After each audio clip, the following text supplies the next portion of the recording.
बाबरी मस्जिद गिराने दी गई। इसके नीचे हमारा जो टेम्पल था, मंदिर था राम का, वो हमने ऊपर लाया। और जब बम फटते हैं उसके बाद में जो राइट होते हैं उसमें शिव सेना का हाथ रहता है, हाथ में पांव रहता है। हम नहीं उतरते तो हिंदू मारे जाते हैं। अयोध्येमध्ये प्रभू रामचंद्राचं मंदिर बांधलं पाहिजे ही देशातल्या तमाम हिंदूंची भावना होती, मागणी होती। आणि हाच विचार घेऊन शिवसेना प्रमुख हिंदू हृदय सम्राट बाळासाहेब ठाकरे यांनी ही घोषणा केली की अयोध्येमध्ये प्रभू रामचंद्राचं मंदिर झालंच पाहिजे। बाळासाहेबांचं सामना वृत्तपत्र होतं आणि त्या सामना वृत्तपत्रात बाळासाहेबांनी सांगितलं शिवसैनिकांनी जा।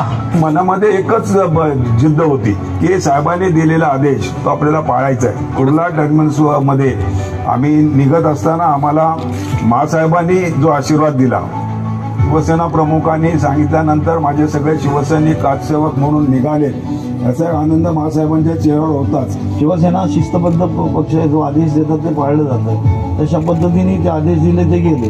जे काय संकट येईल त्या संकटावरती मात करत पुढे जायचं हाच मनात उद्देश होता।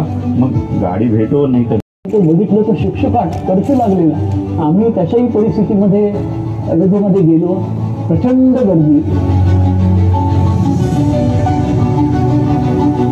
पोचल्यानंतर एकच असा आक्रमक भूमिका झाली होती ना की शिवसैनिकांची आणि शिवसेना नेत्यांचे नगर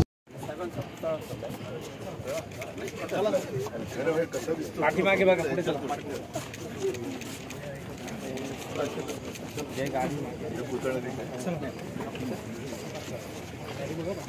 इकडे इकडे इकडे जायचे।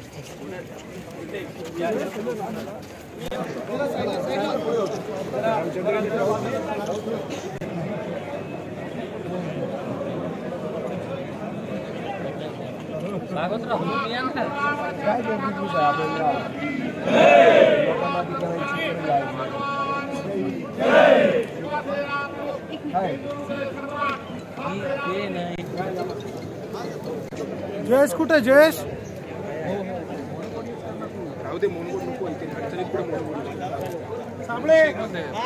काय करणार? थंडी आहे, मोनोपॉइंट पण होणारच ती।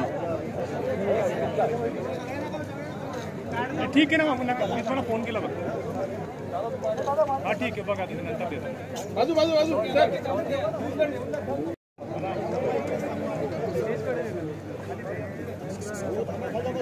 खैरे साहेब, हिंदू हृदय सम्राट सरसेनापती श्रीमान बाळासाहेब ठाकरेंचा जय हो। दानवे साहेब जरा शिवसेनेचा वाघ आला।